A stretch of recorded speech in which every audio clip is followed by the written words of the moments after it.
Bottle में plastic का कचरा डाल के उसको रिसाइकल के लिए देते हैं। पशुओं गायों की पेट में जहर न जाए इसीलिए हम इकोब्रिक्स बना रहे हैं।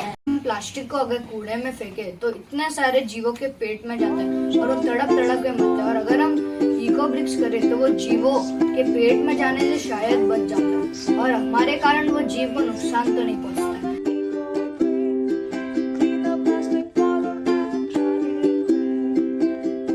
इकोब्रिक्स बनाते बनाते मुझे पता चला कि हम कितने ही गायों को, पशुओं को और छोटे जीवों को अनजाने में मार देते हैं। नहीं चाहती कि मेरे कारण कोई जीव मरे, इसलिए मैं प्लास्टिक के बोतल में कचरा डालती हूँ।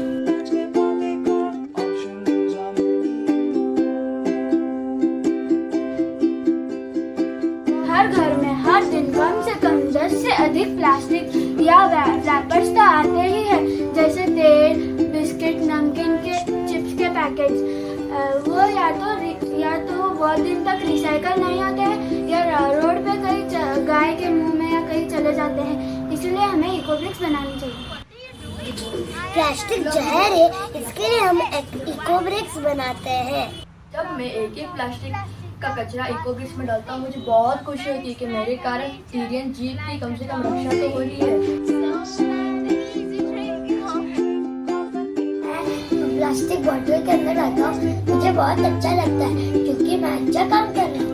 गर्व और खुशी है कि हमारे गुरुकुल में मुझे ऐसी शिक्षा दी गई है, नहीं तो मैं प्लास्टिक का कचरा ऐसे ही फेंक रहा था।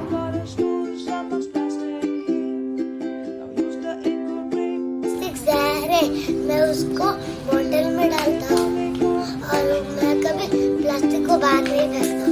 We throw plastic outside, it pollutes our air and also harm animals. बनाते बनाते मेरी प्लास्टिक वेस्ट कचरा कितने जीवों को हानि पहुंचा सकता था मुझे समझ आया। जीवों की रक्षा तो डालो प्लास्टिक इकोब्रिक्स के अंदर। Activity I have learned that even a small action by us can make a big difference in preserving the environment. मुझे गर्व है कि मुझे गुरुकुलम में ऐसी सीख और समझ दी गई है।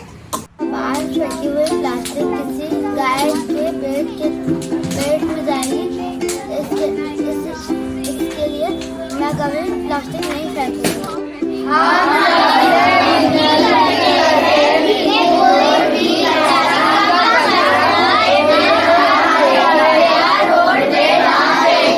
हमारा ये निवेदन है कि आप सभी इसके इम्पोर्टेंट और जरूरत को समझें। ये कार्य हर घर में शुरू हो।